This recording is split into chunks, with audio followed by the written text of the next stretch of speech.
Ready? Okay. Doing another Baratoplata. This one's going to be from the guard. Going to be very similar to what we did on Monday, except we're not starting in a triangle. We're starting from guard. Okay. So I have my opponent in my guard. All right. I'm going to get what's known as like a reverse Kimura grip. So I'm going to take 2-on-1 and shove it down.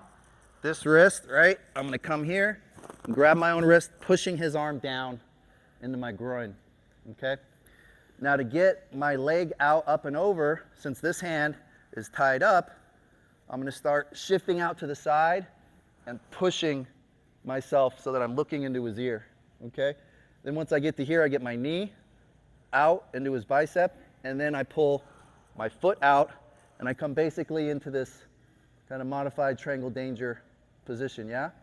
Then once we get here, this arm that's through the arm goes to the top of my thigh. I push his head, and I bring my leg over his head. Now, just like we had on Monday, we've got this arm isolated between our legs. Now I want to get this foot on the hip. This hand comes to the far armpit, and then I rotate my body until he taps, yeah? So what I'm doing is I'm using the pushing of my leg and the pulling of my arm to turn my torso and bring his elbow to his far ear. That creates the submitting pressure on his shoulder, yeah? Okay, again, we're in here. Get 2-on-1 on an arm, shove it down, okay?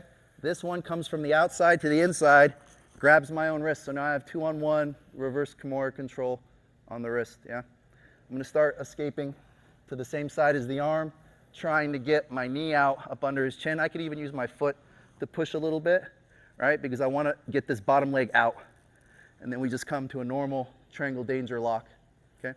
Once we get to here, I got to make sure that this hand is really shoving his hand down past my groin. His hand needs to be on the other side of my groin. If his hand's on this side of the groin, the move won't work. So I'm really shoving this down. This arm weaves through, grips my own thigh. Push the head, kick the leg out and around. Okay, so now I have this arm trapped. He can't pull this arm out. This hand acts like a plug. If I don't have this through, it's very easy for him to pull the arm out.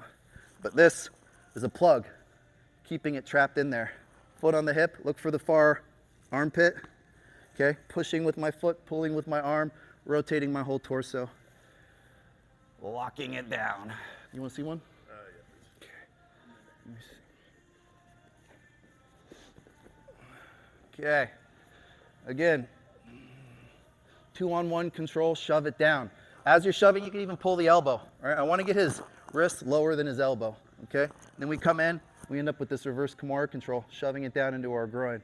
Okay. And now we're going to start hip escaping. Could even bring my foot over to push his head to bring this leg out, lock in this modified triangle position. Yeah. This arm comes through, grabs here, bounces the other side of his head, and then we go foot on the hip, underhook the arm, and get the submission, yeah? So just like we did on Monday, just we're not starting from the triangle, now we're starting from guard. Okay, any questions? Good, all right, let's run it, 1, 2, 3.